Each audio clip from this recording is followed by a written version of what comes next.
ఓం లక్ష్మీదేవియే నమః. అందరికీ నమస్కారం అండి. మనకి రేపే మార్గశిర మాసం మొదటి గురువారం అండి.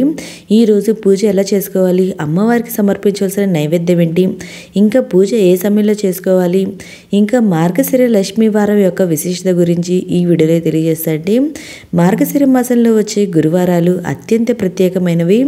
మార్గశిర మాసంలో వచ్చే గురువారాల్లో లక్ష్మీదేవి పూజ కొన్ని నియమాలు పాటించి ఆచరిస్తే ఇంట్లో ఆనందం, ఐశ్వర్యం సిద్ధిస్తుందండి. ఈ మాసంలో వచ్చే మొదటి గురువారం నుంచి 5 గురువారాల పాటు ఆ తల్లిని నియమనిష్టలతో కొలిచిన వారికి కోరిన వరాలను ప్రసాదిస్తుంది కనక మహాలక్ష్మి. మార్గశిర లక్ష్మీ పూజ నాడు గురువారాలు చేయాల్సిన ఐశ్వర్య వ్రతం అండి. ఈ వ్రతం 5 వారాలైతే చేస్తారు. మనకి రేపు వచ్చి మొదటి గురువారం అండి. అయితే ఈరోజు పూజ ఎలా చేసుకోవాలో, ఏ సమయంలో ఆచరించాలో ప్రతి ఒక్కటి కూడా ఈ వీడియోలో తెలుసుకుందాము. దాన్ని ఆచరించాలనుకునే వాళ్ళు, ఈ పూజ నిర్వహించుకునే వాళ్ళు 5 వారాలు అయితే చేయాలండి. ఒకవేళ మీరు 5 వారాలు చేయలేకపోయినా మీరు ఎన్ని వారాలు చేయగలిగితే అన్ని వారాలు అయితే ఈ పూజ అయితే నిర్వహించుకోండి. ఈ రోజు పూజ ఎవరైతే నిర్వహించుకోవాలనుకుంటున్నారో వారు ముందుగా తెల్లవారుజామున నిద్రలేచి ఇంటిని అందరినీ శుభ్రం అయితే చేసుకోవాలండి. తలస్నానం ఆచరించి ఇంటి దగ్గర, గుమ్మం దగ్గర చక్కగా ముగ్గు అనేది వేసుకోవాలి. మీరు ఒక విషయం అయితే ఇక్కడ గమనించాలండి. ఈ రోజున తలకి షాంపూతో అయితే తలస్నానం అయితే చేయకూడదండి. ఓన్లీ నార్మల్గా తలస్నానం అయితే చేయాలి. ముందు రోజే షాంపూతో స్నానం చేసి ఈ పూజ రోజున నార్మల్గా వాటర్తో తలస్నానం అనేది చేయాలండి. ఈ రోజున బ్రహ్మచర్యం అనేది పాటించాలి. ఇంకా ఉపవాసం అనేది ఉండాలండి. ఈ పూజ అనేది ఉదయం సాయంత్రం 2 వేళల్లో చేసుకుంటారు. ఒకవేళ మీకు ఉదయం కుదరలేదనుకుంటే సాయంత్రం పూటైనా ఈ పూజ అయితే చేసుకోండి. ఒకవేళ ఉదయం చేసుకోగలుగుతాం అనుకునే వాళ్ళు ఉదయమైనా చేసుకోండి. ఈ పూజ అనేది పూజా పీఠం ఏర్పాటు చేసి చేసుకోవచ్చు అండి, లేదా పూజా మందిరంలో అయినా చేసుకోవచ్చు. నేను ఇక్కడ సపరేట్గా పీఠం ఏర్పాటు చేసి అయితే చేసుకుంటున్నాను.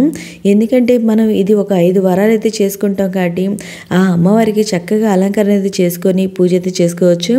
లేదా నార్మల్గా సింపుల్గా అమ్మవారి దగ్గర మనకున్న దాంట్లో తోచినట్లు అమ్మవారి దగ్గర దీపం పెట్టి అమ్మవారికి చిన్న బెల్లం ముక్క పెట్టినా ఆ తల్లి ఆనందపడుతుంది.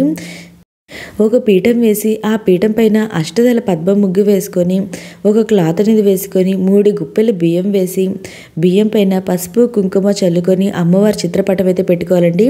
మీ దగ్గర విగ్రహం ఉన్న విగ్రహం అయినా పెట్టుకోవచ్చండి పూజలో. నేను నా దగ్గర అమ్మవారి పటం ఉంటే ఆ పటం అయితే పెట్టుకున్నాను.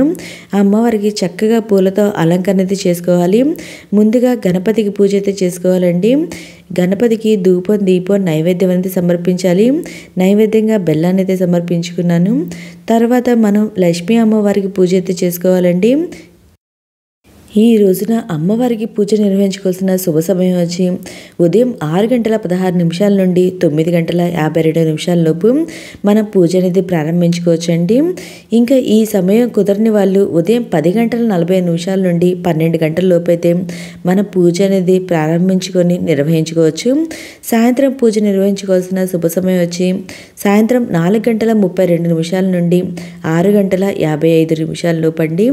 ఈ సమయంలో మనం పూజ ప్రారంభించుకొని నిర్వహించుకోవచ్చండి. ఈరోజు అమ్మవారికి సమర్పించవలసిన నైవేద్యం వచ్చి పులగము.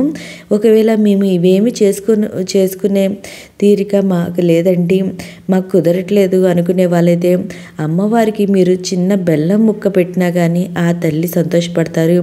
మన కోరికలన్నీ నెరవేరుస్తారండి. మనం భక్తితో ఆ తల్లికి పూజ అనేది చేసుకోవాలి. కానీ మనం ఎంత హార్పాటాలతో చేసుకున్నాము, ఏమేమి పెట్టాము ప్రసాదాలుగా అనేది ఆ తల్లి అయితే చూడదండి. మనస్ఫూర్తిగా ఆ తల్లికి ఏం పూజ చేసుకున్నాము అనేది ఆ తల్లి చూస్తారు. ఇంకా నా దగ్గర లక్ష్మీ అమ్మవారిది విగ్రహం ఉంటే ఈ రోజైతే అభిషేకం అయితే చేసుకుంటున్నా అండి. ముందుగా నేనైతే దీపం వెలిగించుకొని అమ్మవారికి పూజ అయితే చేసుకున్న తర్వాత నా దగ్గర అమ్మవారి విగ్రహం ఉంటే అభిషేకం అయితే చేసుకుంటున్నాను. పసుపుతో అభిషేకం అయితే చేసుకుంటున్నా అండి. మీ దగ్గర ఉంటే చేసుకోండి, లేకపోతే ఓన్లీ అమ్మవారి చిత్రపటమైనా పెట్టుకొని మనం దీపారాధన చేసుకున్నా చాలండి.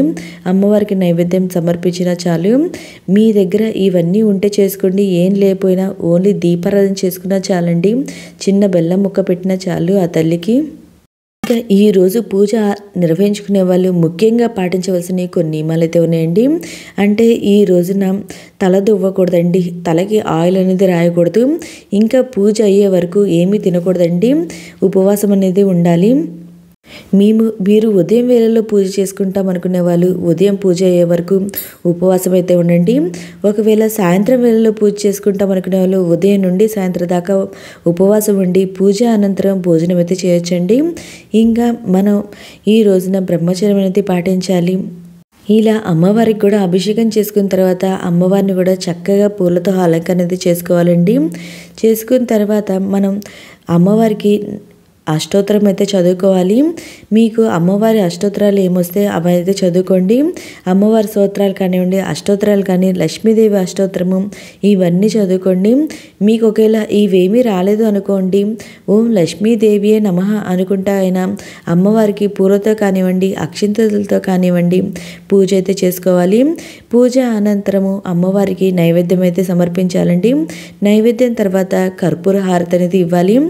ఇచ్చిన తర్వాత మనం అక్షింతలను చేతిలో పట్టుకొని అమ్మవారి వ్రత కథ అయితే చదువుకోవాలండి.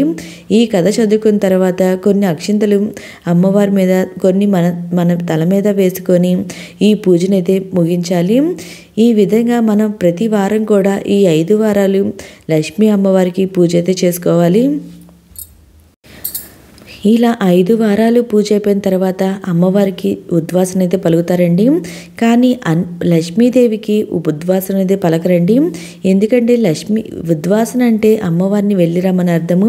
మనం లక్ష్మీ అమ్మవారి మన ఇంట్లోనే తిష్ట వేసుకొని కూర్చోవాలనుకుంటాం కాబట్టి వెళ్ళిరమ్మని చెప్పలేము. కాబట్టి ఉద్వాసన అయితే పలకరండి ఈ వ్రతంలో.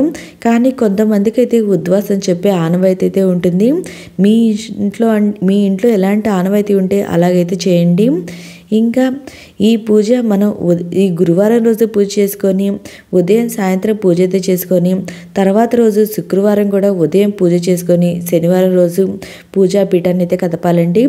ఒకవేళ మేము ఇన్ని రోజులు ఉంచుకోలేము అనుకునే వాళ్ళు ఈరోజు ఉదయం సాయంత్రం పూజ చేసుకొని సాయంత్రం వేళలో అయినా మన పూజా పీఠాన్ని అయితే కదిపించవచ్చు. ఆ మామూలుగా అయితే మనం లక్ష్మీ అమ్మవారికి శుక్రవారం రోజుల్లో పూజ అయితే చేసుకుంటామండి. కానీ ఈ మార్గశిర మాసంలో గురువారాల్లో అమ్మవారికి విశేషంగా పూజ చేసుకుంటాము. మనం శ్రావణ మాసంలో ఎలాగైతే శ్రావణ శుక్రవారాలు పూజ అయితే చేసుకుంటామో ఆ విధంగా ఈ మార్గశిర మాసంలో గురువారాల్లో లక్ష్మీ అమ్మవారికి విశేషంగా పూజ అయితే చేసుకుంటామండి. ఈ మార్గశిర మాసంలో వచ్చే లక్ష్మీ గురువారాల్లో అమ్మవారిని పూజించినట్లయితే లక్ష్మీ కటాక్షం తప్పకుండా కలుగుతుందని ఆ లక్ష్మీ అమ్మవారికి అమ్మవారి సెలవిచ్చారండి. తప్పకుండా మనం ఈ మార్గశిర మాసంలో గురువారం రోజు అమ్మవారికి పూజ అయితే చేసుకోండి. ఒక్కసారి పూజ చేసుకొని చూడండి, మీకే తెలుస్తుంది ఆ ఫలితాలు ఏమిటో. మన ఫలితాలు ఆశించి కాదండి పూజ చేసుకునేది, ఆ అమ్మవారికి భక్తి శ్రద్ధలతో పూజ అయితే చేసుకోండి. ఆ అమ్మవారే చూసుకుంటారు. మనకి ఎలాంటి కష్టాలున్నా ఎలాంటి ఇబ్బందులు ఉన్నా అన్నీ తొలగిస్తారు ఆ తల్లి.